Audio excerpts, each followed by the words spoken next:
પહેલીવાર દેશમાં વિચરતા કચ્છના પશુઓની ગણતરીમાં આવરી લેવાશે। 21મી પશુધન વસ્તી ગણતરીનો 28 દિવસ અગાઉથી આરંભ થઈ ચૂક્યો છે, જેમાં પહેલીવાર કચ્છના પશુઓ જે જિલ્લા બહાર દેશભરના વિસ્તારોમાં વિચરણ કરે છે ત્યાંના વિસ્તારોની જાણ કરી તેની કચ્છના પશુ તરીકે ઓનલાઈન ગણતરી કરાવાશે, જેથી કચ્છમાં રહેલા અને જિલ્લા બહારના તમામ પશુઓની ચોક્કસ સંખ્યા કેન્દ્ર સરકારને પહોંચશે। કચ્છમાં ડેરીના કારણે ઊંટડી ગાય ભેંસની સંખ્યા વધી છે। વિશ્વમાં ભારત એકમાત્ર એવો દેશ છે જ્યાં 1919થી દર 5 વર્ષે પશુધનની વસ્તી ગણતરી થાય છે। 2024માં 21મી પશુધન વસ્તી ગણતરી શરૂ થઈ ગઈ છે। કચ્છમાં 26મી ઓક્ટોબરથી 2002 ગણતરીદારોએ શહેરોના 59 વોર્ડ અને 1063 ગામ મળી 1063 બ્લોકમાં ઘરોઘર કામગીરી શરૂ કરી દેતા આજ સુધી 32 ગામની કાર્યવાહી પૂર્ણ થઈ ચૂકી છે।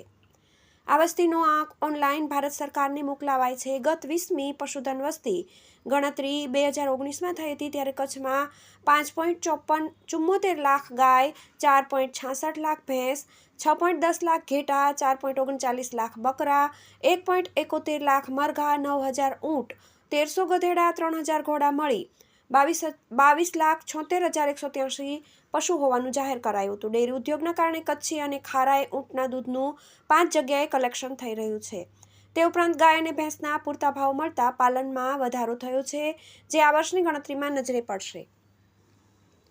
પશુપાલકો પાસે રહેલા પશુઓ ઉપરાંત રખડતા ઢોર, પાંજરાપોળ, ગૌશાળા, પોલીસ વિભાગ હસ્તકના અને સરકારી ફાર્મમાં રહેતા પશુઓને પણ આવરી લેવાશે। દેશમાં પશુઓની કુલ 219 પ્રજાતિ છે, જે પૈકી કચ્છમાં ગાયની 2 પ્રજાતિ, ગીર અને કાંકરેજ, બન્ની ભેંસ, કચ્છી અને ખારાઈ ઊંટ, કચ્છી ગધેડા, કચ્છી બકરા, જ્યારે ઘેટા 2 જાત મારવાડી અને પાટણવાડી, તો ઘોડાની 3 જાત કાઠિયાવાડી, મારવાડી અને સિંધી પ્રજાતિનો સમાવેશ થાય છે। રાજ્યમાં 4 સ્તરીય કામગીરી આરંભાઈ છે, જેમાં રાજ્યમાં પશુપાલન નિયામક, જિલ્લામાં જિલ્લા પશુપાલન અધિકારી, તાલુકા કક્ષાએ 25 સુપરવાઇઝર અને તેમના હસ્તક પશુપાલન વિભાગ સ્ટાફના 202 ગણતરીદારો કામગીરી સંભાળી રહ્યા છે। આગામી 25 ફેબ્રુઆરી સુધીમાં ગણતરી પૂરી કરવાનું લક્ષ્યાંક છે। પશુઓની ચોક્કસ વસ્તી એકત્ર થવાથી જ્યારે રોગચાળો ફેલાય ત્યારે નાબૂદી માટેના પગલાં લેવા, કુદરતી આફત સમયે મદદ પહોંચાડવામાં, દુષ્કાળ વખતે ઘાસચારા અને પાણીની વ્યવસ્થામાં રસીકરણના આયોજન ઉપરાંત સરકાર પશુઓ માટે નવી યોજના અમલી બનાવવા માંગે ત્યારે ફાયદારૂપ બનશે તેવું જિલ્લા પશુપાલન અધિકારી ડોક્ટર RD પટેલે જણાવ્યું હતું। TV18 news, Bhuj.